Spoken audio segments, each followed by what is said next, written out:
তরিকত কোথা থেকে এলো? হে জওয়ান যুবক আমার, পৃথিবীর জমিনে আমার নবী পাক সাল্লাল্লাহু আলাইহি ওয়াসাল্লামের নওয়াসা ইমামে হোসেন পাক রাদিয়াল্লাহু তাআলা আনহুকে কারবালার সরজমিনে যখন সীমার বুকের উপরে চেপে হীরার তলোয়ার চালিয়ে দেয়, আব্বাজি হীরার তলোয়ার চালায় গলাতে, ইমাম হোসেন বলতেছেন, উঠ আমার গলা বুকের উপর থেকে, আমাকে একটু নামাজ পড়তে দে। তুই যে জায়গাতে ছুরি চালাচ্ছিস ওই জায়গাতে আমার নবী আমার নানুজি এখান থেকে 56 বছর আগে বারবার চুমা দিয়েছেন। এ বাবা সোনামানিকেরা, কিতাবের ভিতরে ঘটনাটা এইভাবে আসতেছি। ইমাম হোসেন পাক রাদিয়াল্লাহু তাআলা আনহু জগতে যখন জন্ম নিয়েছেন, প্যারা নবী নূরুন আলা নূর নবী নিজে আযান দিতেছেন ইমাম হোসেন পাকের কানে। জোরে কোন সুবহানাল্লাহ। আজান দিচ্ছেন যিনি, তিনি হলেন নবীদের সরদার, আর আজান শুনছেন যিনি, তিনি জান্নাতে যুবকদের সরদার। বলুন না, আমার কথা কি বুঝতে পারছেন না?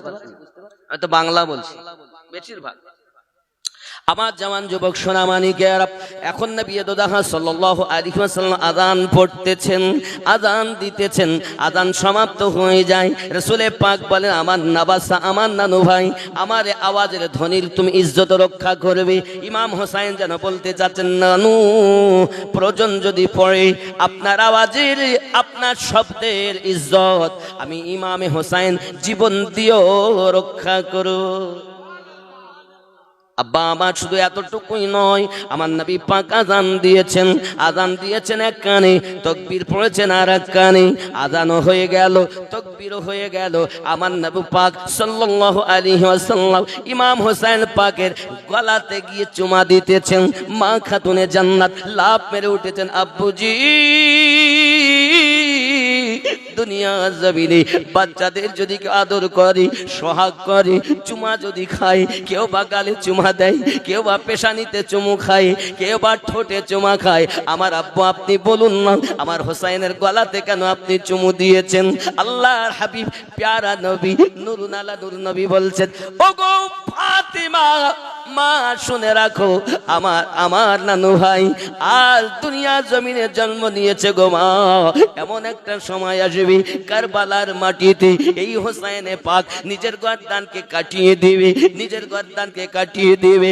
কিন্তু ফাতিমা আমার নানু ভাইয়ের বুকের উপরে বসে এক দুশমন গলায় ছুরি চালাবে, আর যে জায়গাতে ছুরি চালাবে আমি নবী ওই জায়গাতে চুমা খাই, যেন আমার নানুর গলা কাটতে না পারে।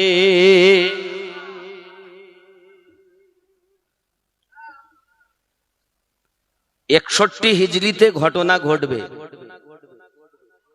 রাসূলে করিম চুমা খাচ্ছেন এত আগে।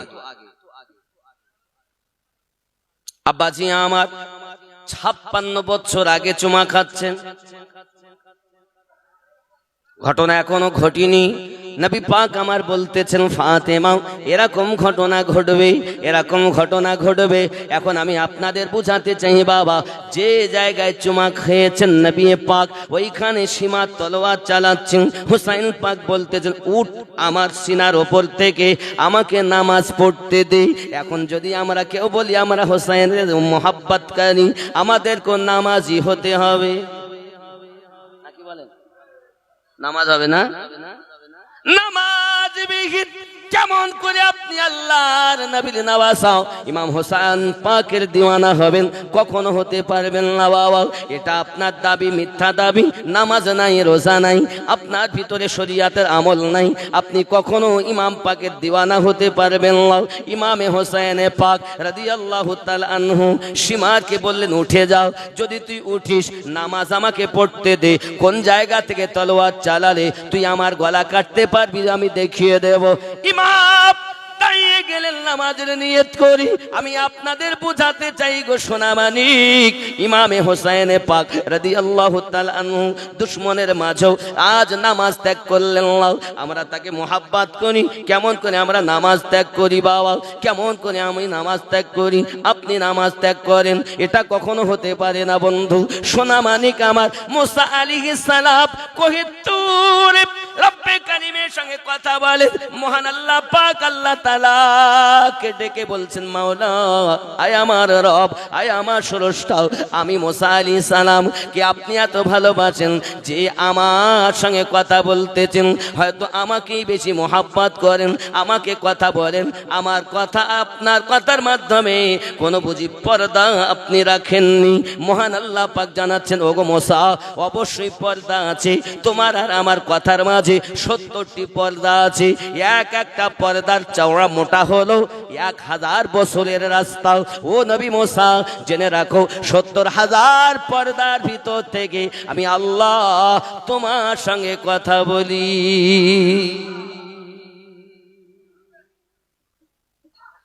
মুসা আলাইহিস সালাম বলেন, আল্লাহ তাহলে কি এমন কেউ নাই যাদেরকে আপনি দেখা দিবেন, যাদের সঙ্গে আপনি দেখা দিবেন কোনো পর্দা থাকবে না?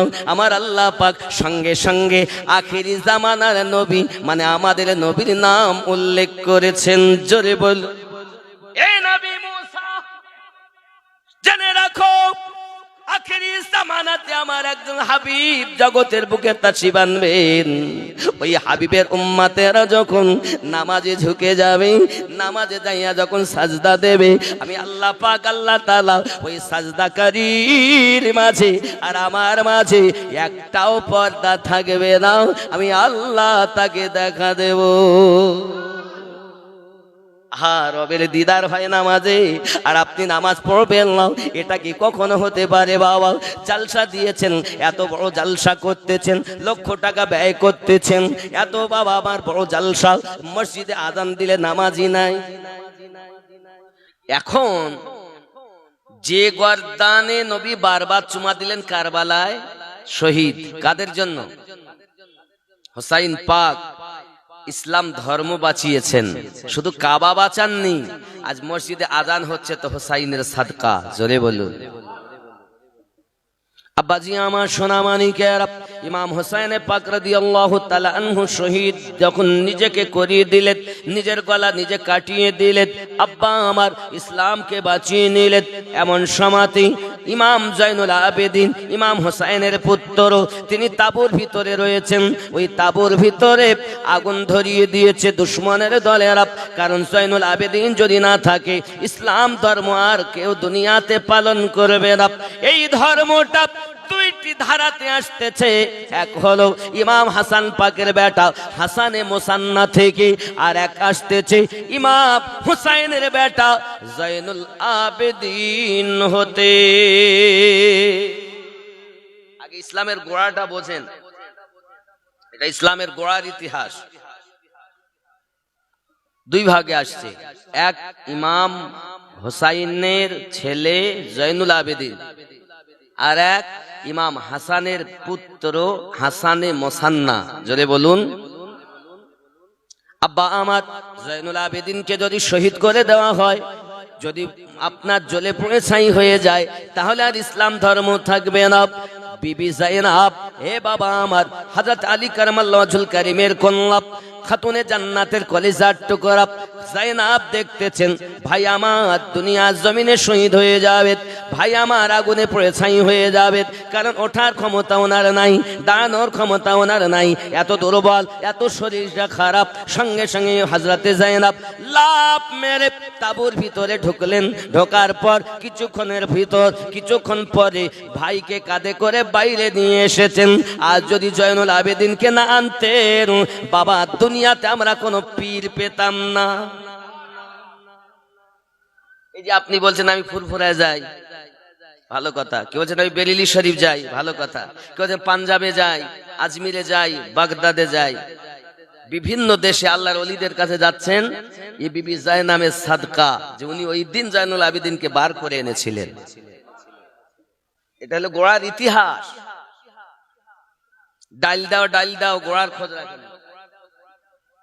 যুবকেরা, জাইনুল আবেদিনের বেটা হলো ইমাম মুহাম্মদ বাকাত, ইমাম মুহাম্মদ বাকেরের বেটা হলো ইমাম জাফর সাদিক। আর ইমাম জাফর সাদিক এমন একজন ব্যক্তি বাবা, উনি হলেন আমরা যে মুযহাব মানি, ওই মুযহাবের নাম হলো হানাফি মুযহাব।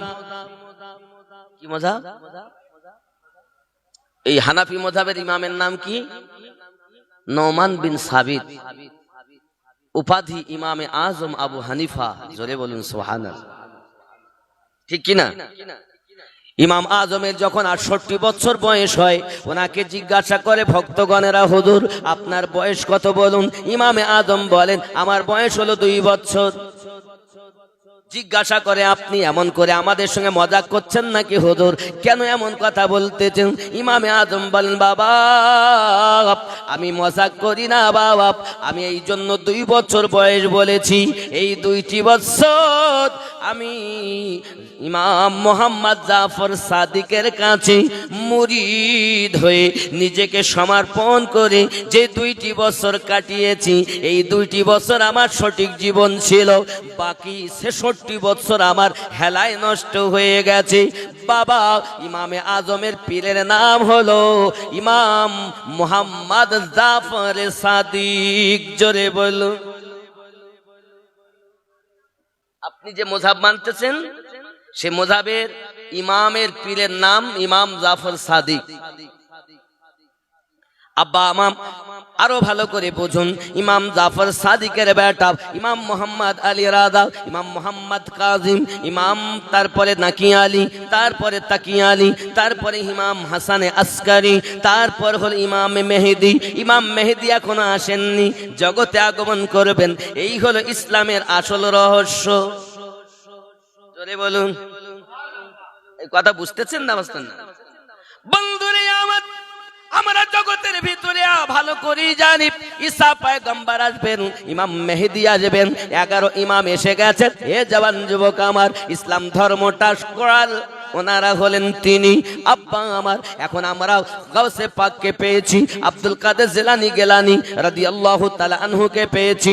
উনি হলেন আওলাদে হাসান ও হোসাইন, মা এবং বাপের দিক থেকে হাসান হোসাইনি আওলাদ। জোরে বলুন সুবহানাল্লাহ। খাজা গরিব নওয়াজকে পেয়েছি, উনি হলেন হাসান হোসাইনি আওলাদ। আরো জোরে বলুন সুবহানাল্লাহ।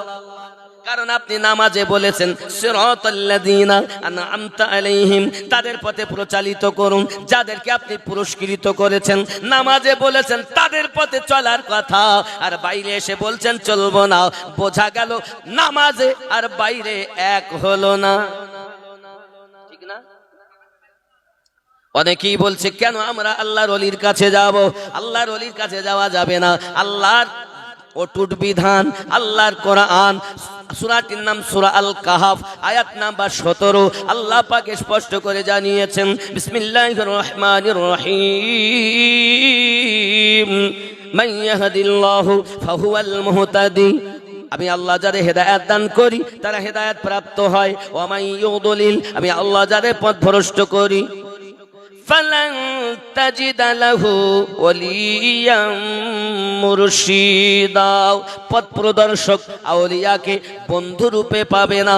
বোঝা গেল আল্লাহর কোরআন মোতাবেক যারা জগতে আল্লাহর ওলি পেয়েছেন, মুর্শিদ পেয়েছেন, আল্লাহ তাদের হেদায়াত চেয়েছে। এগুলো হলো ভালো করে বুঝে নিতে হবে। আব্বা আমার সোনা মানিকেরা, পৃথিবীর সরজমিনে আমাদেরকে মুর্শিদ ধরার জন্য আমরা নামাজি বলেছি সিরাতাল্লাযীনা আনআমতা আলাইহিম, সঠিক কামেল পীর ধরতে হবে, কামেল পীরের কাছে বায়াত হতে হবে। ও মুসলিমেরা বলে দীক্ষা গ্রহণ করো, আর বাবা আমার তারা আরো বলে গুরু ধরো। আমরা মুসলমানরা বলি পীর ধরো, আমরা বলি মুরিদ হও। প্রত্যেক রাকাতে বলেছি ইহদিনাস সিরাতাল মুস্তাকিম সিরাতাল্লাযীনা আনআমতা আলাইহিম, নাকি? বন্ধুরে আমার, খুব ভালো করে প্লেনের ভিতরে রাখুন। পৃথিবীর জমিনে এখন আপনি আমি যদি বলি না না না না পীর ধরবো না, তাহলে আপনার জন্য আমি বলবো বাবা আমাদেরকে আল্লাহ পাক ইসলামের বুনিয়াদ 5টি দিয়েছেন। এই ইসলামের বুনিয়াদ হলো 5টি। হাদিস শরীফে সহিহ বুখারীতে কিতাবুল ঈমানের বাবে লেখা আছে, আল্লাহর হাবিব বলেন বুনিয়াল ইসলামু আলা খামসিন, আপনার ইসলামের বুনিয়াদ হলো 5টি। 1 নাম্বার হলো কলেমা, সাক্ষী দেওয়া আল্লাহ ছাড়া কোনো মাবুদ নাই, হযরত মুহাম্মদ সাল্লাল্লাহু আলাইহি ওয়াসাল্লাম তার প্রেরিত রাসূল ও বান্দা। জোরে বলুন সুবহানাল্লাহ। এই ইসলামের বুনিয়াদে আমরা যে বলেছি লা ইলাহা, কোথা থেকে বলবেন? আপনি তো জানেন না। কোথা থেকে বলবেন? আপনি পড়েই চলেছেন, আসলে মজা জানেন না। এ জওয়ান যুবক আমার, দেখুন লা, নাভির নিচে একটি নাফস আছে, তাকে লতিফায়ে আম্মারা বলা হয়। সে বড় বদমাইশ বাবা। ওখান থেকে শুরু করতে হবে লা, বাবা আমার। এবার সিনাতে হবে ই, কপালে হবে লা, তালুতে হবে আপনার কিনা হা। লা ইলাহা, নেই কোনো মাবুদ, নেই কোনো ইবাদতের উপযুক্ত। কে কে ইবাদত কার করতে হবে? ইল্লাল্লাহ। কলব থেকে রুহু, এই কলব থেকে রুহুতে আল্লাহ প্রতিষ্ঠিত করতে হবে। চারটি সেন্টারে বাদ দিতে হবে। এটাই হলো ইসলামের বুনিয়াদ। জোরে বলুন। ভালো করে বুঝে নিতে হবে। আমাদের কলবের রোগ হলো আপনার 14টি। কয়টি? যদি রোগ হয় ডাক্তারের প্রয়োজন, যদি আপনার রোগ না হয় ডক্টরের কোনো প্রয়োজন নাই। আব্বা আমার রোগ জ্বর হলে ডক্টর, মাথা ব্যথা হলে ডক্টর, বিভিন্ন রোগের ডক্টর রয়েছে। আব্বা আমার দুনিয়াবি রোগের ডক্টর আছে। এ সোনা মানিক, আমরা তাদের কাছে যাই, তাদের দেওয়া মোতাবেক আমরা ওষুধ সেবন করি। ওষুধ যে আমাকে আমার ভালো করে তাহা নয়। আমাদের ঈমান হলো ওষুধ, হলো ওসিলা। রোগ ভালো করে আমার আল্লাহ। ঠিক না? ভালো করে বুঝুন বাবা আমার সোনা মানিকের। এখন আমার ভিতরে রোগ হয়েছে, ডক্টরের কাছে গেলাম, ওষুধ দিল, সেবন করলাম, আল্লাহ রোগ ভালো করে দিলেন। আরো একটা রোগ আছে আমাদের মধ্যে, যেমন মিথ্যা কথা বলা, সুদ খাওয়া, গাঁজা খাওয়া, মদ খাওয়া, মিথ্যা কথা বলা, মা বাপকে কষ্ট দেওয়া। এই সব রোগের জন্য ডক্টর আছে নাই? আছে। এই রোগের ডাক্তার যারা আপনি হয়তো চেনেন না, আজ বলে দিচ্ছি, সেই রোগের আপনার ডক্টর যারা, তারা হলো উলামায়ে শরিয়াত। শরিয়াতের আলেমদের কাছে যাবেন। ওই রোগ হলে আপনার কত রকম ব্যাধি আপনার হবে, তার জন্য আপনাকে বলবে ওই রোগ থেকে এই কাজ করো, এই করলেই হবে। এইভাবে যদি তাদের আপনার ঔষধ গ্রহণ করেন, আর সেই ঔষধ মোতাবিক যদি আপনি সেবন করেন, সমস্ত রোগ দূরে চলে যাবে, আপনি সুপারম্যান হয়ে যাবেন। কথা বোঝা যাচ্ছে না? আর এক রকমের রোগ, মসজিদে গেলাম নামাজ পড়ার জন্য, মসজিদে নামাজে গিয়েছি, মন বসে না, ভুলে যাওয়া জিনিস আপনার ব্রেনে আসে। মুখে কিন্তু তেলাওয়াত হচ্ছে আলহামদুলিল্লাহি রাব্বিল আলামিন আর রহমানির রহিম মালিকি ইয়াউমিদ্দিন, কিন্তু ব্রেনে খেলছে ওই ভুলে যাওয়া জিনিস। খেলে কি খেলে না বলেন? আলেমেরা বলছে ও বাবা নামাজ পড়ো, কিন্তু নামাজ কিভাবে পড়বো বলছে না বাবা। বলেছেন যারা গৌসে আজম তারা, বলেছেন যারা খাজা মাইনুদ্দিন চিশতি হলেন তারা, বলেছেন যারা মুজাদ্দিদ আলফে সানি হলেন তারা, বলেছেন যারা বাহাউদ্দিন নকশবন্দি যারা, তারা শরিয়াতের জ্ঞান আমাদের দিয়েছেন, তরিকাতুর জ্ঞান দিয়েছেন বাবা আমার, মারেফাতুর জ্ঞান দিয়েছেন, হাকিকাতের জ্ঞান দিয়েছেন। জোরে কোন সুবহানাল্লাহ। আমার কথা বুঝতে হবে। আমি বাবা দলিল ভিত্তিক আলোচনা এবং কোরআন হাদিসের উপর খুব মাথা ঠান্ডা করে শুনুন আব্বা আমার। তাহলে আমি শরিয়াত, তরিকত, মারিফাত, হাকিকাত পরে বলবো। কোরআন মাজিদের আপনার আয়াত হলো ৬৬৬৬ আয়াত আমভাবে প্রচারিত, ঠিক না? ৬৬৬৬ আয়াত শরিয়াত চলে। নামাজ পড়ো, রোজা রাখো, হজ করো, যাকাত দাও, হারাম খেও না, মদ পান করো না, সুদ খেও না, এইভাবে শরিয়াত চলে ৫০০ আয়াতের উপরে। তরিকত চলে ১৯০০ আয়াতের উপরে। তাহলে ১৯ আর ৫ কত হলো বলে? ২৪ হলো। আব্বা দুইটা গেল, শরিয়াত তরিকত গেল, মারেফাতের আয়াত হলো ২১০০। তাহলে আপনার কিনা ২৪ আর ২১ কত হলো? আমার ওয়াজ খুব দিলের কান দিয়ে শুনবেন বাপ। ওই হই হই করে চলে গেলাম, পরে মনে থাকলে নে করে কোনো লাভ নেই। আব্বা আমার ৪ নাম্বার হলো হাকিকাত। শরিয়াত গেল, মারেফাত গেল, তরিকত গেল, তরিকত মারেফাত হাকিকত। হে বাবা আমার, এমন করে 4 নম্বরে বলা হয়েছে 2166 আয়াত। বোঝা গেল শরিয়াত, তরিকত, মারেফাত, হাকিকতের আয়াত হলো 2166। এই হলো 6666 আয়াত। জোরে বলুন সুবহানাল্লাহ। পৃথিবীতে যদি আপনি আমি নামাজ পড়তে চাই, পৃথিবীতে যদি আপনি আমি আল্লাহর ইবাদত করতে চাই, শুধু শরিয়াত দিয়ে নামাজ হবে না। ইবাদত করতে গেলে শরিয়াত, তরিকত, মারেফাত, হাকিকত 4 মিলে হবে আল্লাহর ইবাদত। এ জওয়ান যুবকেরা খুব ভালো করে বুঝুন, আপনার আমার নবী এই শিক্ষা আমাদের দিয়ে গিয়েছেন। নবী পাক থেকে সাহাবায়ে কেরাম রিদওয়ানুল্লাহি তাআলা আলাইহিম আজমাইন পেয়েছেন।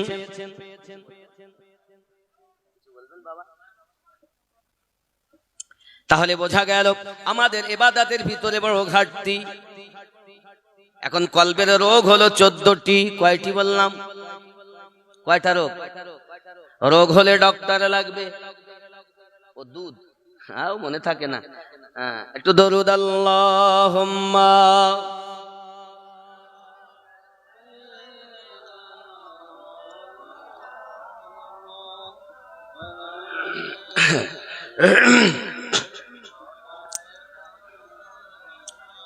আব্বাজি আমার, সোনাবানিকেরা খুব ভালো করে ব্রেনের ভিতরে রাখুন। আমাদের যে আপনার কিনা 14টি রোগ আছে, এই রোগগুলো কি কি একটু খেয়াল করবেন। 1 নাম্বার রোগ এই কলবে। কলবের নাম শুনুন।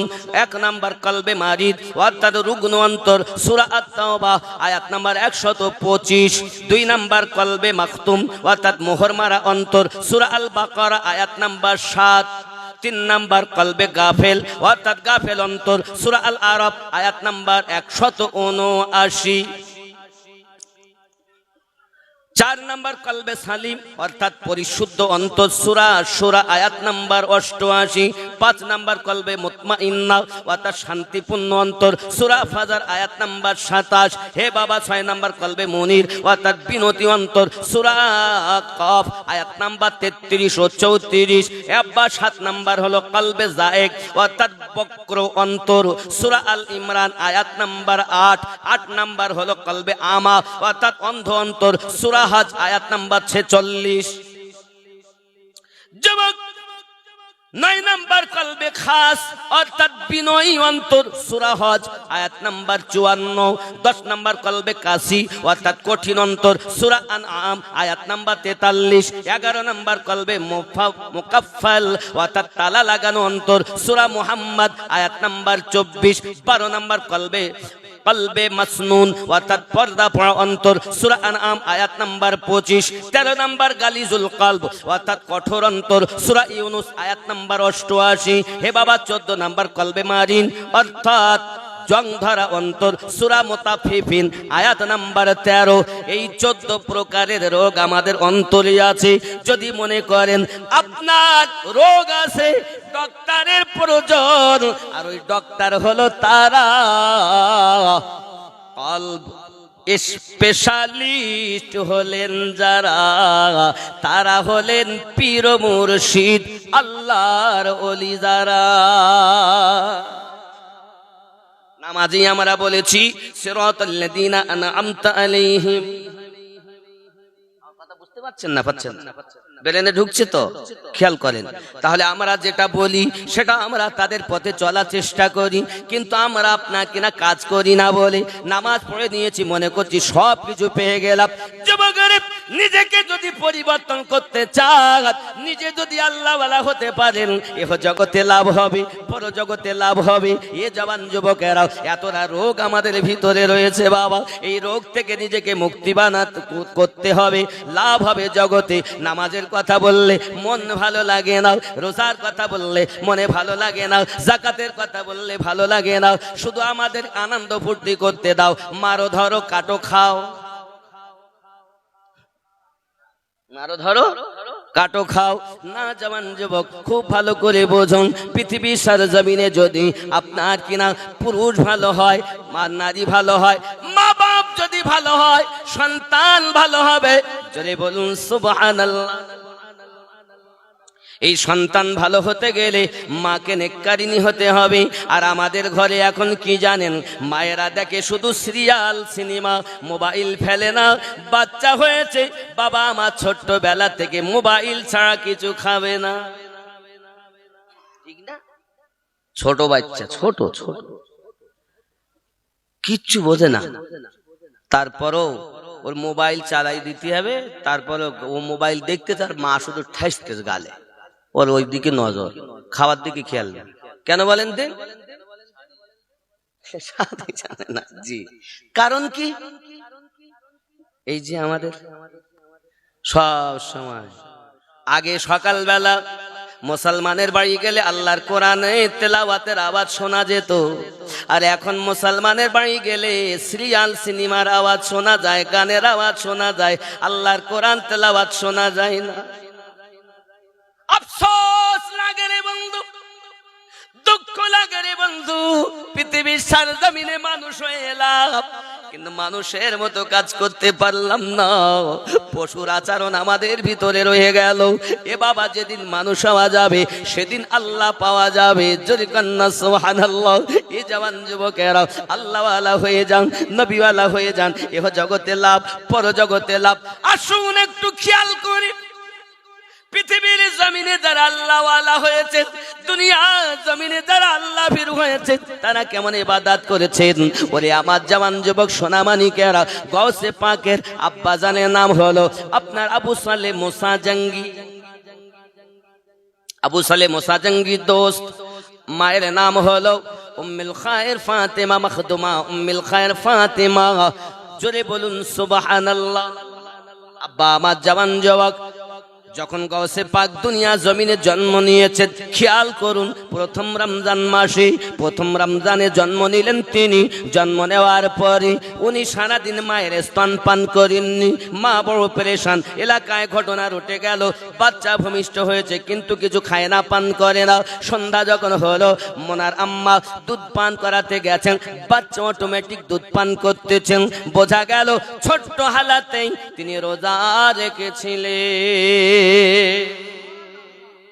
2 নাম্বার কথা, দ্বিতীয় বছর যখন আব্বা আমার রমজান মাস এসেছে, কিন্তু রমজানের চাঁদ দেখা গেছে। আকাশ মেঘাচ্ছন্ন থাকার কারণে চাঁদ দেখা যায়নি বাপ। সঙ্গে সঙ্গে এলাকার মানুষ পরেশান, কি করব? সকালবেলা উঠে মখদুমা উম্মুল খায়ের ফাতেমার বাড়িতে রওনা। ও মখদুমা ফাতেমা উম্মুল খায়ের, আম্মা বলুন না আপনার সন্তানের অবস্থা কি? বলে তা তো আমার ছেলে আজ সকাল থেকে এখনো পর্যন্ত ভোরবেলায় সুবে সাদেকে খাওয়া দাওয়া করেছে, দুধ পান করেছে, এখনো পর্যন্ত কিছু খাইনি। এলাকার মানুষ বুঝতে পেরেছে চাঁদ হয়ে গেছে, যেটা আব্দুল কাদেরের রোজা আছে। ইনি গৌসে পাক, ইনি হাসান হুসাইনি আওলাদ। আব্বাজি আমার সোনামানিকেরা, আস্তে আস্তে যখন একটুখানি আপনার চলাফেরা করতে লেগেছেন, এলাকার মক্তবে নিয়ে যাওয়া হয়েছে। মক্তবে নিয়ে যাওয়ার পরে মক্তবে যখন শিক্ষক মৌলভী সাহেব বলছেন পড়ুন বিসমিল্লাহির রহমানির রহিম, উনি সূরা ফাতিহা শেষ করে দিলেন। বাবা সূরা বাকারা শেষ করলেন, সূরা আল ইমরান শেষ করলেন, সূরা আন-নিসা শেষ করলেন। এমনি করে আপনার 30 পারা, 114টি সূরা বাবা আমার 30টি পারাতে রয়েছে। 18 পারা কোরআন গৌসে পাক হুজুরের কাছে শুনিয়ে দিলে। জিজ্ঞাসা করে হুজুর, হে বেটা তুই কেমন করে ছোট্টবেলায় কোরআন হিফজ করলি বল? তিনি বলতেছেন, ও গো হুজুর, ও মাওলানা সাহেব, আমার আম্মা জাত তেলাওয়াত করতেন কোরআন মাজিদ। আমি মায়ের পেটের ভিতরে বসে বসে আম্মার তেলাওয়াত শুনতাম, আর ওই পেটের ভিতর থেকে শুনে শুনে মুখস্থ করে নিয়েছি। জোরে বল। এ বাবা আমার, আমি আপনাদের বোঝাতে চাচ্ছি এতটুকু কথা, আমার গৌসে পাক মায়ের কোরআন তেলাওয়াত শুনে মুখস্থ করে নিয়েছেন। আর আমাদের ঘরের বাচ্চারা মায়ের সিরিয়াল, সিনেমা দেখে সেগুলো মুখস্থ করে বাবা মোবাইল ছাড়া খাবে না।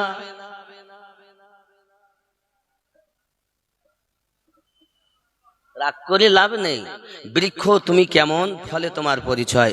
এখানে দিয়েছে প্লাস্টিকের ফুল, দেখতে ভালো, কিন্তু এতে কোন মানুষ নিয়ে তুলে শুনবে না। কেন শোগে না? বলে সুখের আর নাই। এই জন্য বলা হয় ফুল চিনে খাও ফুলের মধু, ওগো প্রেমিক যে জনাও। শিমল ফুলে মজলে পরে মধু কিছুই মিলবে না, ওগো প্রেমিক যে জনা। শিমল ফুল আছে না, আছে না, দেখতে খুব লাল সুন্দর লাগে। আচ্ছা ওই ফুলকে কেউ নেয় তোলে? গরিব মানুষ ফুল ঝরে গেলে ঝাড়ু দিয়ে জড়ো করে রৌদ্রে শুকিয়ে চুলো উনুনের জ্বালান তৈরি করে, ঠিক না? করে না? এক শ্রেণীর মানুষ, গরিব মানুষেরা কাঠের অভাবে।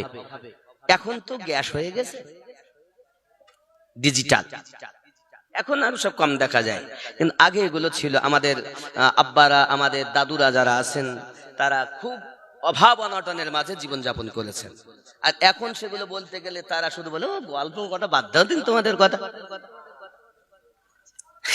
গল্প বাস্তব। আব্বাজি আমার, আমি আপনাদের বোঝাতে চাচ্ছি বাবা, গোলাপ ফুল, বেল ফুল, চামেলি ফুল, রজনীগন্ধা ফুল, বিভিন্ন রকমের ফুল, তার মধ্যে শিমল ফুল একটি। শিমল ফুল যেমন দেখতে ভালো, কিন্তু তার কোনো গুণ নাই, আছে উনুনের জ্বালান তৈরি হওয়া। ঠিক আমরা দেখতে হব সুন্দর, কিন্তু ভিতরে যদি নবী পাকের মোহাব্বতের সুখের রান্না থাকে, কিয়ামতের দিন আমাদেরকেও জাহান্নামের জ্বালান তৈরি করা হবে। ফেরেশতারা হাসর মাঠে খুঁজে খুঁজে খুঁজে খুঁজে জাহান্নামে নিয়ে যাবে, জ্বালান তৈরি করা হবে।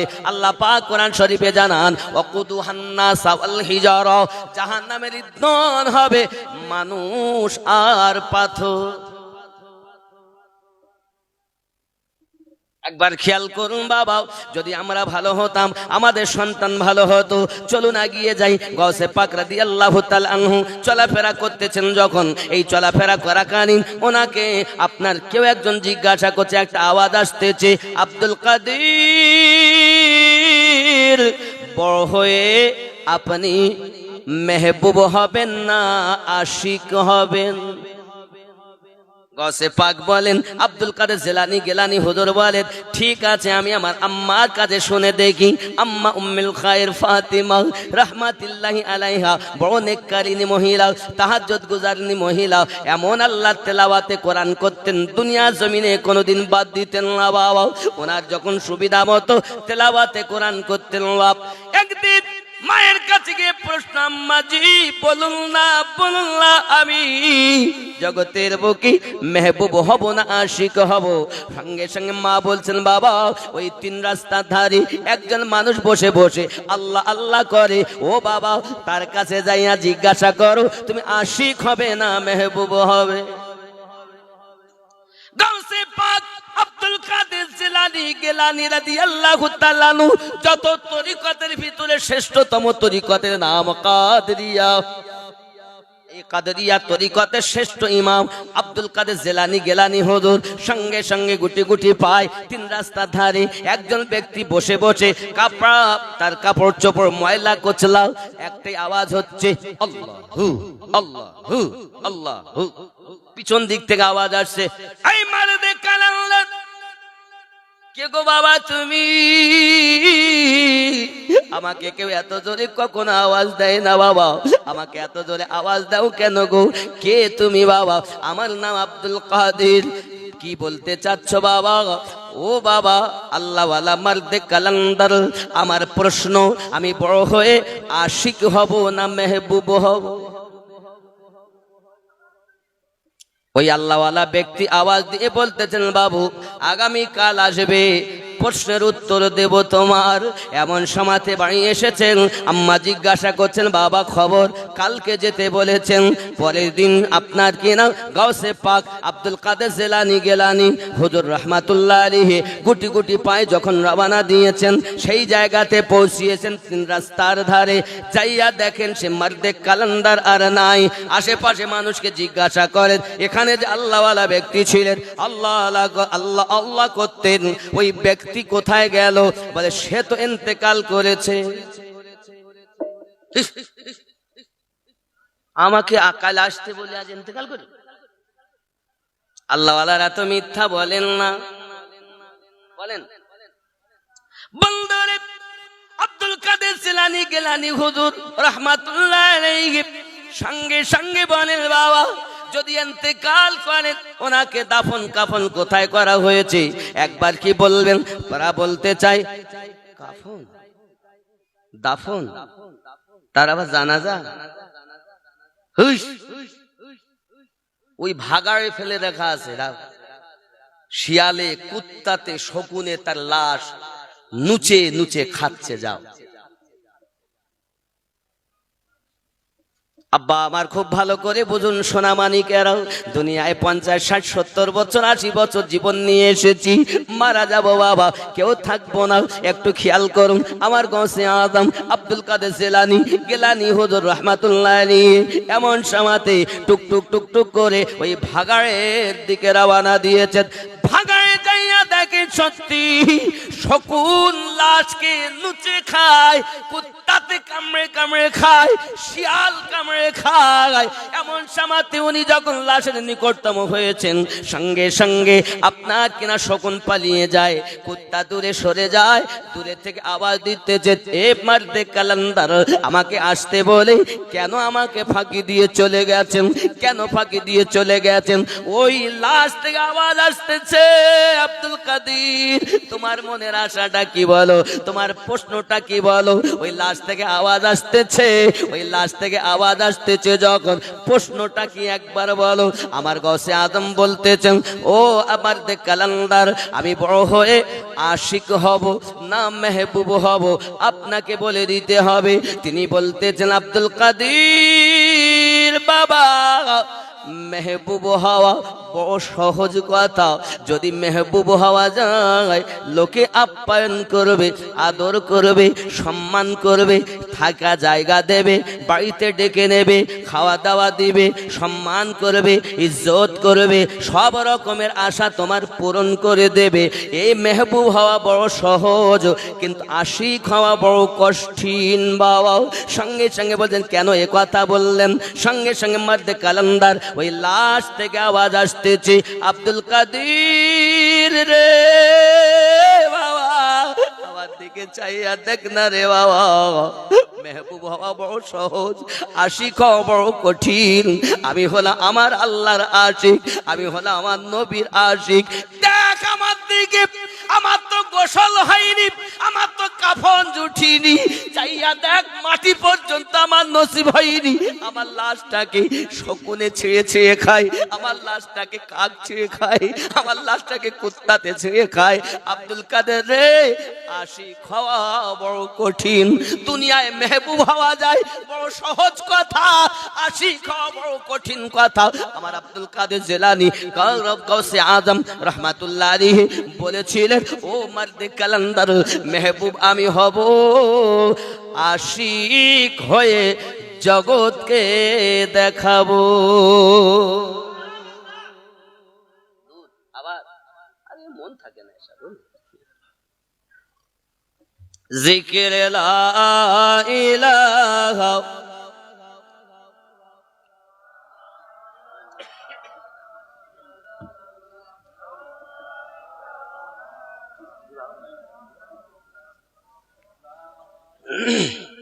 আমার কথা বুঝতে অসুবিধা হচ্ছে আব্বা? বুঝতে পারছেন স্পষ্ট?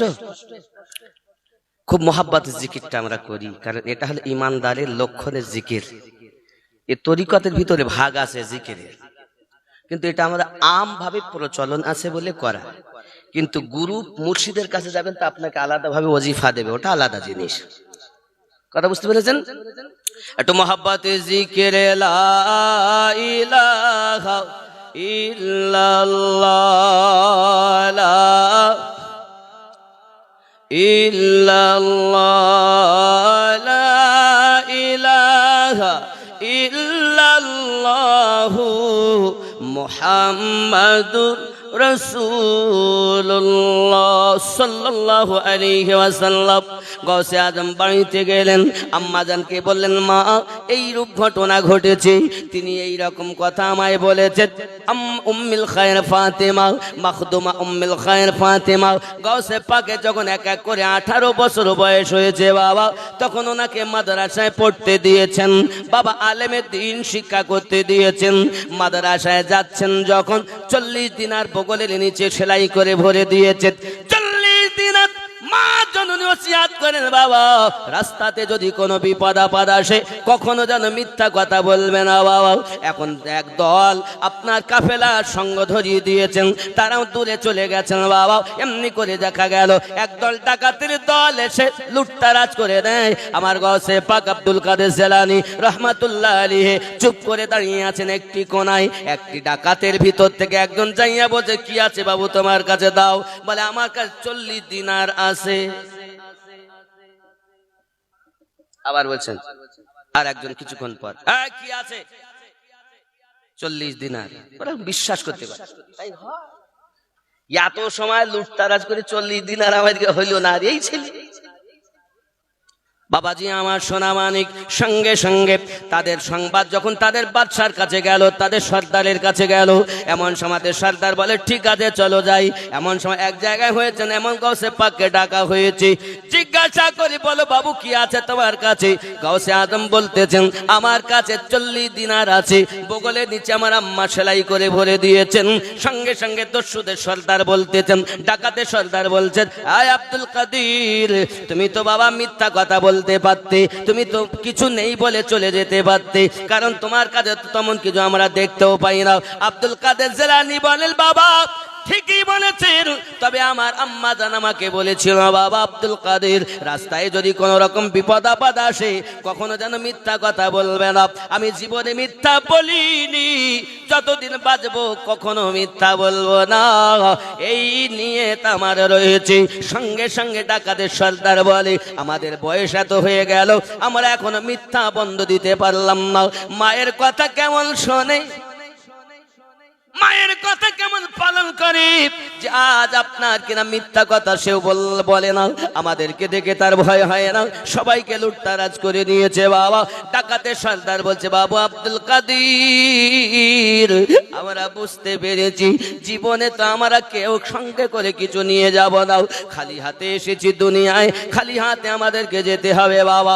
এই বয়স থেকে যদি মায়ের কথা এমন করে পাবন্দি করা হয় রে বাবা, আগামীতে না জানি কেমন হবে। ওগো বাবু আমাদেরকে কলেমা পড়ায়া মুসলমান বানিয়ে দাও, আমরা ডাকাতগিরি ছেড়ে দিয়ে আল্লাহর পথের প্রতীক হব। নামাজেই বলেছি সিরাতাল্লাযীনা আন'আমতা আলাইহিম, মনে আছে না? আছে না? নামাজে বললেন এক, বাইরে এসে চলছেন কেন আর এক? বোঝা গেল যারা নামাজে বলে এক, বাইরে চলে আর এক, এরা মুনাফিক।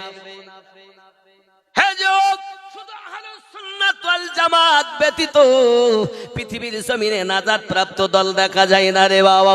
চলুন না আরো একটুখানি এগিয়ে যাই।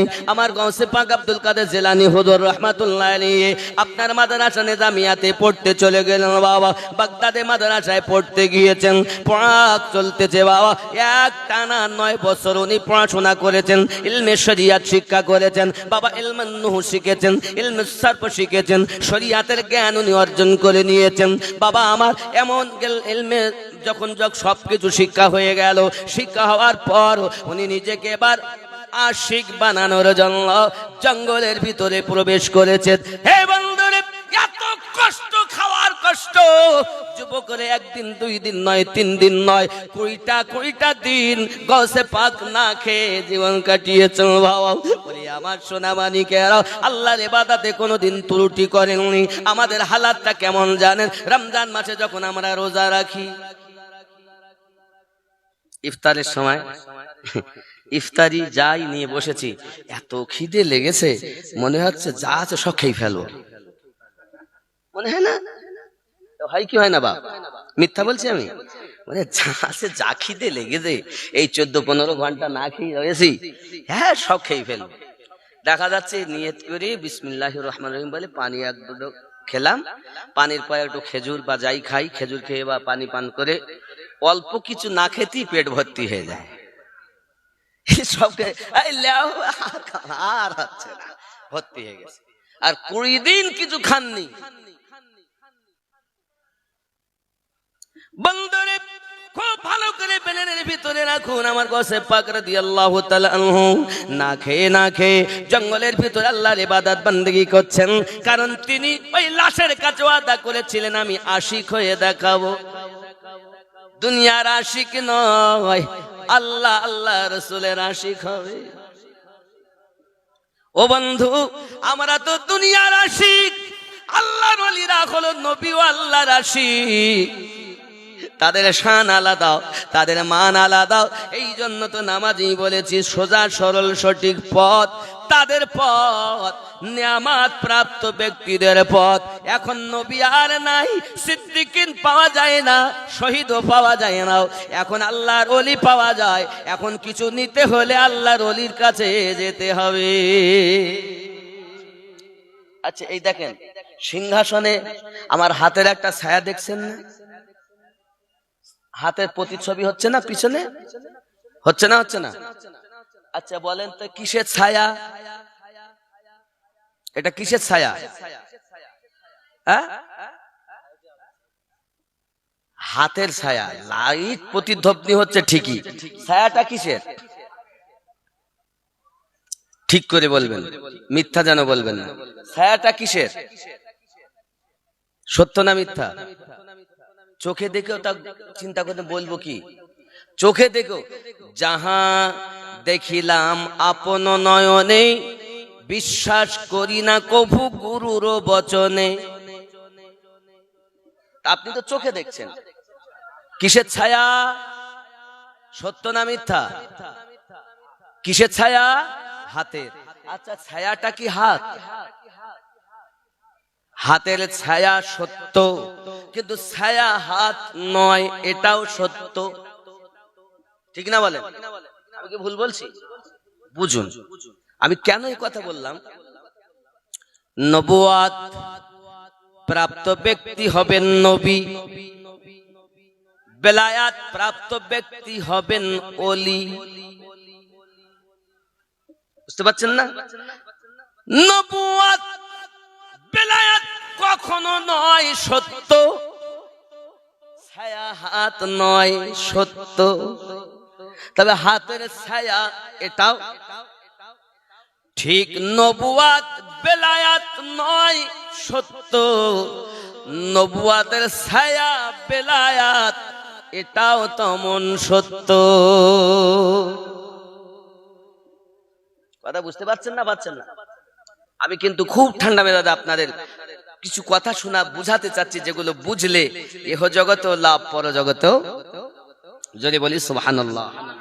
আল্লাহ পাক তার নিয়ামত দুই ভাগে ভাগ করে দিয়েছেন, এক দিয়েছেন নবুয়াতে আর এক দিয়েছেন বেলায়াতে।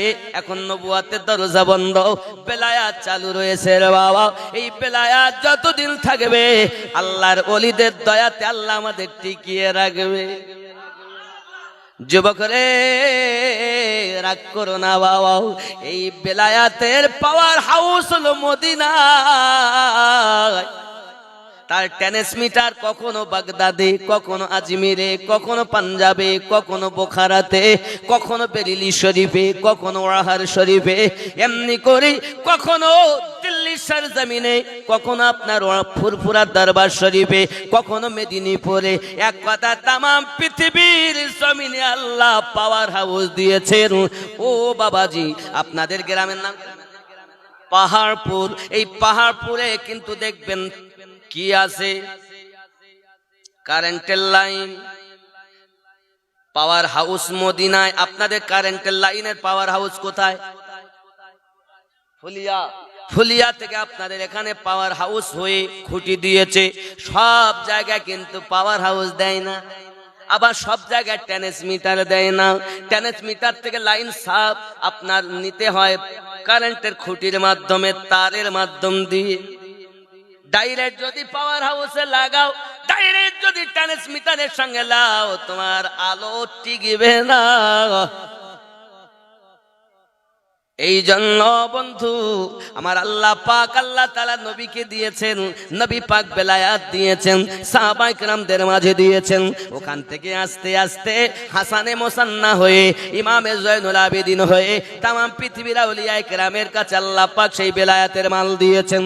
এখন যদি আপনি মনে করেন আপনার এই ঘরটা ঘরটা অন্ধকার, চান তাদের কাছে যাইয়া সংযোগ হয়ে যান, আপনার হৃদয়ে আলো জ্বলে যাবে। কথা বুঝে আসছে না বন্ধুরে আমার?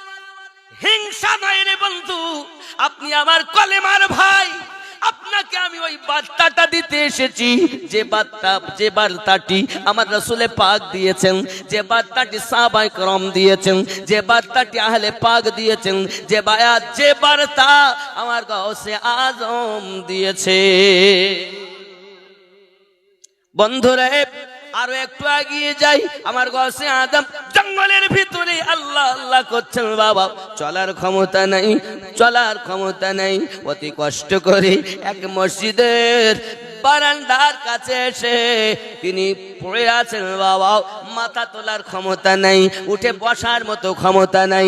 খেয়াল করুন বাবা, একজন মানুষ আব্বা আমার, তিনি একটা মসজিদে এসেছেন চটপট করে, এসে তার ঝোলা আপনার ব্যাগ খুলেছেন। ব্যাগ খোলার পর থেকে তার থেকে আপনার ভোনা গোস্ত বার করেছেন খাবে বলে। গাউসে আজম বলেন আমার এত ক্ষুধা, এত কষ্ট। ওই ব্যক্তি খাওয়ার জন্য যখন নিজে গোস্ত গালে দিয়ে হাঁক করে, আমার গাল অটোমেটিক ফাঁক হয়ে যায়, কিন্তু হাতে ইশারা করব ক্ষমতা নাই। আমি আব্দুল কাদের এত ক্ষুধার্ত, এমন আল্লাহর ইশকের পাগল হয়েছি, রাসূলের ইশকের পাগল হয়ে গেছি। আমি আব্দুল কাদের গিলানী রহমাতুল্লাহ আলাইহি, যখন তার গাল হা করা ওই ব্যক্তি দেখতে পান, সঙ্গে সঙ্গে উঠে আপনার কিনা ব্যাগ নিয়ে পাশে চলে আসে, এমন সমাতে বলছেন হাগো আমি খাই তো হা করো কেন? ঠিক আছে খাবার আমারও নয় আপনারও নয়, খান। আব্দুল কাদের জিলানী হুজুর বলেন আমি খাবো কেমনে? আজ পর্যন্ত হারাম খাবার আমার ভিতরে যায়নি। অরিসের সংবাদ তো আগে লাগবে, আপনারও না আমারও না, তাহলে কি চুরি করা মাল, ছিনিয়ে আনা মাল, এতিমের কি কোনো মাল? আমি আব্দুল কাদের যদি মারা যাই তাও ভালো, তবে এই খাবার আমি খাবো না। আমরা কেমন রে বন্ধু, একবারও চিন্তা করলাম না, শুধু বললাম আমরা পীর ভালোবাসি, আল্লাহর ওলি ভালোবাসি। না রে বাবা না, ওলি যারা ভালোবাসে পৃথিবীর জমিনে তাদের পাওয়ার কিছু আলাদা হয়ে যায়, কারণ আমার নবীকে তারা মোহাব্বত করেছেন। এই জন্য তো বলা হয়েছে ওরে বেলায়াতে মুর্শিদ হইয়া আসিলেন দিনের নবী, মুর্শিদকে না পাইলে কি আর রসুল পাবি। আমার বদল বোঝার ইলম দরকার। কি ছেড়ে দেবো না? চলবে জি বাবা। আচ্ছা হুজুর আসছেন কি? মাশাআল্লাহ মাশাআল্লাহ। আব্বা ঘুম আসেনি? ঘুম আসেনি? যাক আমি অল্প বলি, খেয়াল করেন। বেলায়াতে মুর্শিদ হইয়া আসিলেন দিনের নবী, মুর্শিদকে না পাইলে কি আর রসুল পাবি। ওরে রসুল জন্ম নিল মক্কা, গেলে তার যাই না দেখা, কি দেখতে যাবি রে মন, কি দেখতে যাবি?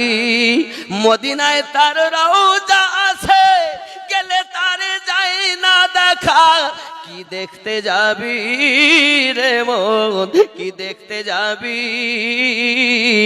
বেলায়াতে মুর্শিদ হইয়া আসিলেন দিনের নবী, মুর্শিদকে না পাইলে কি আর রসুল পাবি। আপন পীরের সুরাতে সেই তো রাসূল হাকিকাতে ওরে তার হাতে হাত দিবি রে মন হাতে হাত দিবি আপন পীরের সুরাতে সেই তো রাসূল হাকিকাতে তার হাতে হাত দিবি রে মন হাতে হাত দিবি ইসরাইল শাকয়ে হাসান যে বলি সামনে বর্তমান তার তালিম নিবি রে মন তার তালিম নিবি বেলায়াতে মুর্শিদ হইয়া আসিলেন দিনের নবী মুর্শিদকে না পাইলে কি আর রাসূল পাবি আল্লাহুম্মা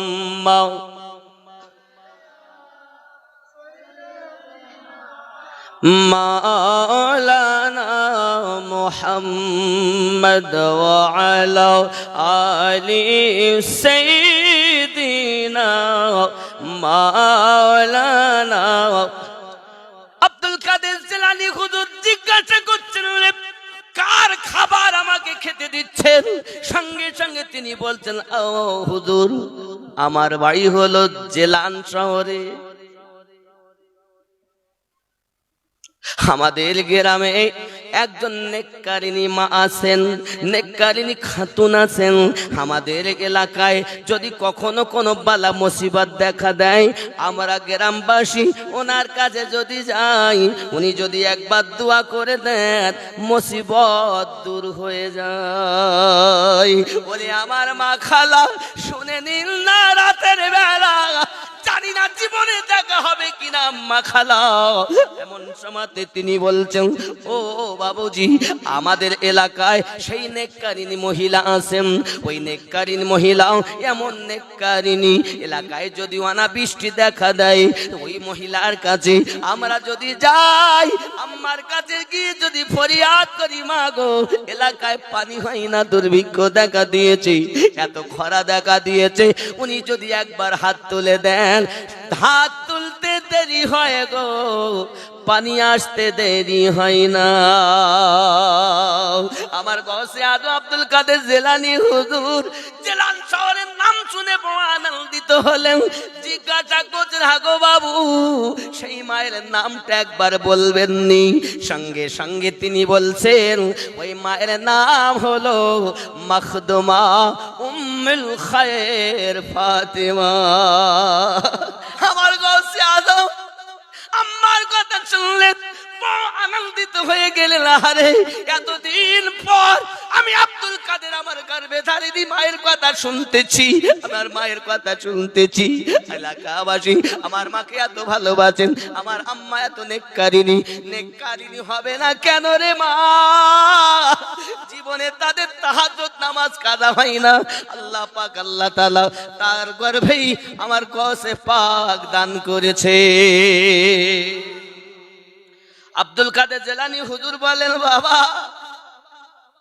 আপনি কিভাবে এখানে এলেন সেই মা আমাকে বলে এই বাবু তুমি যখন বাগদাদের দিকে যাচ্ছ আমার বেটা আব্দুল কাদের দীর্ঘদিন আমার সঙ্গে দেখা করে না অভাব অনাটনের ভিতরে মাদ্রাসায় পড়াশোনা করে হ্যাঁ বাবু আমার তরফ থেকে কিছু এই পয়সাগুলো নিয়ে যাও আমার আব্দুল কাদেরকে দিয়ে দেবে বাবা আমি কয়েকদিন ধরে আব্দুল কাদের খুঁজতেছি খুঁজে খুঁজে পাই না খুঁজে খুঁজে পাই না কোথায় গেলে পাবো এই করে করে আমার যা টাকা পয়সা ছিল সব শেষ হয়ে গেছে আমি বাজারে খুঁজেছি মাদ্রাসায় খুঁজেছি শহরে খুঁজেছি গ্রামে খুঁজেছি কোথাও খুঁজে খুঁজে পাই না এই জন্য আমি এখন পেরেশান হয়ে গেছি আমার টাকা পয়সা শেষ আমি 3 দিন ধরে কিছু খেতে পাইনি খালি ঘুরে বেড়াচ্ছি আব্দুল কাদেরকে খুঁজে খুঁজে পাই না গো আজ আমি সেই মায়ের দেওয়া টাকা থেকে কিছু খাবার কিনে এনে খেতে বসেছি বাবা এই হলো ওই মায়ের দেওয়া টাকার খাবার আমার আব্দুল কাদের জিলানী হুজুর বলেন বাবু রে মখদুমা উম্মুল খায়ের ফাতিমা আমার গর্ভে ধারিণী জননী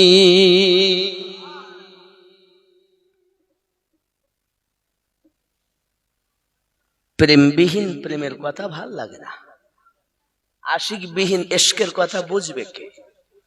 ইশক আছে যার, ইশকের কথা ভালো লাগে তার। বন্ধু আমার, গাউসে পাক রাদিয়াল্লাহু তাআলা আনহু বলেন, বাবু আমার জননী মা কেমন আছেন, আমার আম্মা কেমন আছেন? সংবাদ তিনি দিলেন। গাউসে পাক বলেন, হে জগৎবাসী, আমি আশিক হয়ে দেখাবো বলেছি, আশিক হয়ে জগৎকে তিনি দেখিয়েছেন। যদি বলুন সুবহানাল্লাহ। গাউসে আজম রাস্তা দিয়ে হেঁটে হেঁটে যাচ্ছেন, হঠাৎ দেখছেন দুর্বল একজন পড়ে আছে, উঠতে পারে না, রোগাকৃষ্ট। গাউসে পাক নিকটে গেছেন, সেই ব্যক্তি বলছেন আমাকে একটু সাহারা দিন। তিনি সাহারা দিলেন। সাহারা দেওয়ার পরে যেই না উনি সাহারা দিয়েছেন, সঙ্গে সঙ্গে তার মোটা তাজা হতে আরম্ভ করেছে। আবার নিজের দুর্বল জীবন ফিরে পেয়েছেন। সঙ্গে সঙ্গে ডাক দিয়ে বলতেছেন, আব্দুল কাদের, আপনি কি আমাকে চিনেননি? আমি হলাম ইসলাম ধর্ম, আমি এরকম জীর্ণ ছিন্ন হয়ে গিয়েছিলাম, আপনার দ্বারাতে আমি আবার জীবন পেয়েছি, আমি আবার জীবন লাভ করেছি। আজ থেকে আপনার উপাধি হলো মহিউদ্দিন জেলানি। বন্ধু আমার, গাউসে পাক কেমন ছিলেন বলবো? আমার জওয়ান খেয়াল করুন, কেন আমি এগুলো বলছি খেয়াল করতে হবে। আজ আপনাদের পাহাড়পুর এলাকায় আমার জননীরাও, আমার মায়েরাও যারা আমার বক্তব্য শুনছেন, জননী স্বামী আপনার কবরে যাবে না, বেটা আপনার কবরে যাবে না, বন্ধু আপনার কবরে যাবে না, কবরে যাবেন যিনি, আমাদের দয়ার নবী হলেন তিনি। নাকি কেউ কি যাবে? আমি প্রথম গজলে বলেছিলাম, খেয়াল করেন, একটা গজলের কলি বলেছিলাম, কবরের মাঝে যখন দেখিব সুরাত, চিনিব কেমনে ইনি নবী আহমদ। বলেছিলাম না? ওই কবরে কেউ আপনার আমাকে সাথ দেবে না, কেউ যাবে না, কিন্তু আমার নবী আসবেন। জোরে বলুন। সহিহ বুখারীর হাদিস আছে, মা কুনতা তাকুলু ফি হাক্কি হাযার রাজুলিন মুহাম্মাদিন সাল্লাল্লাহু আলাইহি ওয়াসাল্লাম। জোরে বলুন না সুবহানাল্লাহ। দিন রাত কাঁদি শুধু নবীকে পেতে, মোদের জন্য কাঁদেন নবী ওই মদিনাতে, মোদের জন্য কাঁদেন নবী ওই মদিনাতে। মা বাপ সব ভুলে গেছেন, কিন্তু নবী আমাদের জন্য 1450 বছর হয়েছে চোখে কেঁদেই চলেছেন। এ উম্মত, কি হয়েছে তোমার? ওরে আমি যাব কবরেতে, কেউ তো যাবে না, 2-3 দিন কাদার পরে মনে রাখবে না, উম্মতের দরুদি নবী পারেন না সইতে, মোদের জন্য কাঁদেন নবী ওই মদিনাতে, দয়ার নবী মোদের জন্য কাঁদেন নবী ওই মদিনাতে। জোরে বলুন না ইয়া রাসূলুল্লাহ।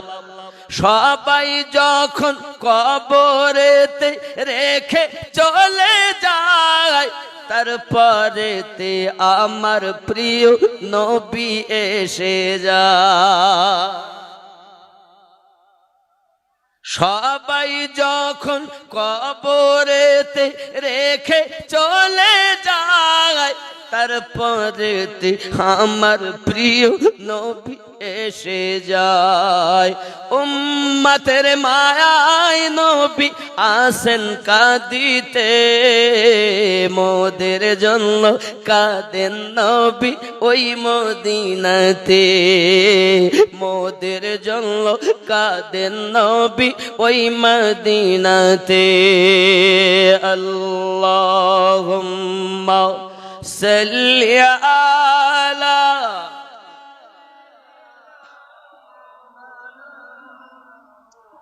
وعلى آل سيدنا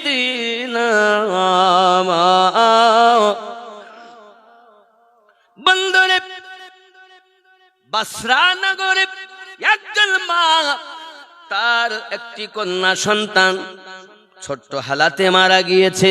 এখন এই বাচ্চাটাকে দাফন করতে নিয়ে যাবে বাবা।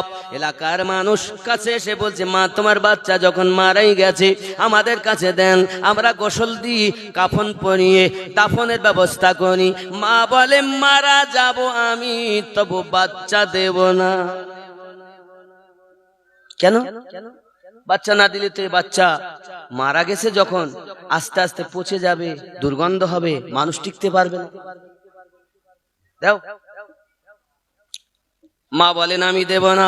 এলাকার মানুষ যখন জোর করে বাচ্চাটাকে ছিনিয়ে নিতে গিয়েছে, মা বাচ্চা কোলে করে দৌড়াতে আরম্ভ করেছে। আচ্ছা, আপনাদের নিকটতম বাজার কোনটা? বীরনগর। বিশাল ব্যাপার, বীরনগর। আব্বা আমার বীরনগরে সবসময় প্রায় লোকজন থাকে নাকি? সব সময় লোকজন পাওয়া যায়। এখন মা আপনার কিনা চললেন, বাচ্চাকে কোলে কোলে নিয়ে ছুটছে। এলাকার মানুষ পিছন ধাবা করেছে, মা বাচ্চা দেবে না। ওই বাজারের কাছে মানুষজন সব ঘিরে নিয়েছে। এমন সমাতে বাবা এলাকার মানুষ জিজ্ঞাসা করে, কেন পালাও তুমি, কেন তাড়া করো তাকে? সবাই বলতেছে একটাই কথা, বাচ্চাটা মারা গিয়েছে, এই বাচ্চাকে আমরা দাফন কাফন করতে চাই, কিন্তু মা তার বাচ্চা দেবে না। বলে, বাচ্চা আমি দেব না, যতদিন বাঁচবো বাচ্চা কোলে করে রাখবো। আমার কোলে যদি পচে যায় সরে যায় তাও ভালো, আমার কলেজার টুকরা আমি আপনাদেরকে দেব না। আমি আমার কলেজার টুকরা দেখতে পাবো না, কাছে থাকলে তবু আমি দেখতে পাবো। ও আমার সোনা মানিকেরা, এমন সময় বাজারের মধ্যে একজন আপনার বৃদ্ধ মানুষ জিজ্ঞাসা করছেন, মা জননী আপনি আপনার বাচ্চাকে কি চান? বলে, আমার বাচ্চা আমি দিব না, আমার বাচ্চা যদি জিন্দা হয় আমার মায়ের কলেজা শান্তি পাবে। সঙ্গে সঙ্গে সেই বৃদ্ধ মানুষ বলছেন, মা গো, যদি আপনি আপনার বাচ্চা জীবিত চান বাগদাদে চলে যান। বলে, বাগদাদে গেলে কি হবে? বলে, বাগদাদে মসজিদে গাউসে পাক আব্দুল কাদের জিলানী হুজুর হলেন ওখানকার ইমাম, জগশ্রেষ্ঠ পীর তিনি, মুর্দা জিন্দা করেন ঠুকারে তিনি। জোরে বল, এ মা, যদি তুমি তোমার বাচ্চা জিন্দা করতে চাও বাগদাদে চলে যাও। আব্দুল কাদের জিলানী হুজুর রাহমাতুল্লাহ আলাইহি প্রতিদিন আসরের নামাজ পড়ে 40 জন ওনার মুরিদ নিয়ে উনি আপনার জঙ্গলের দিকে চলে আসেন। ওই বাগদাদের মসজিদ থেকে একটু আনাতি কিছু দূরে দেখবা ছোট ছোট গাছের একটা জঙ্গল আছে। ওই জঙ্গলের কাছে যখন গাউসে পাক আসেন, ওই 40 জন মুরিদকে বলে যান, যা তোরা মরে যাও। সবাই তারা আবার মারা যায়। হুজুর চলে যান ওখান থেকে, নিজে কি কর্ম সেরে ওইখানে এসে বলেন, কুম্বি জিনিল্লাহ, আল্লাহর হুকুমে জিন্দা হ। সকল মুর্দা 40 জন ওনার মুরিদ জিন্দা হয়ে যায়। জননী তুমি তোমার বাচ্চা যদি জিন্দা চাও ওই জঙ্গলে যাইয়া লুকাইয়া থাকবে। আব্দুল কাদের জিলানী রহমাতুল্লাহ আলাইহি মুরিদানকে নিয়ে যখন ওইখানে এসে মেরে দেবে, উনি যখন কাজ সারতে যাবে ওই ফাঁকে বাচ্চাটাকে শুইয়ে দিবে ওই লাশের মাঝে। যখন হুজুর ফিরে আসবেন, কুম্বি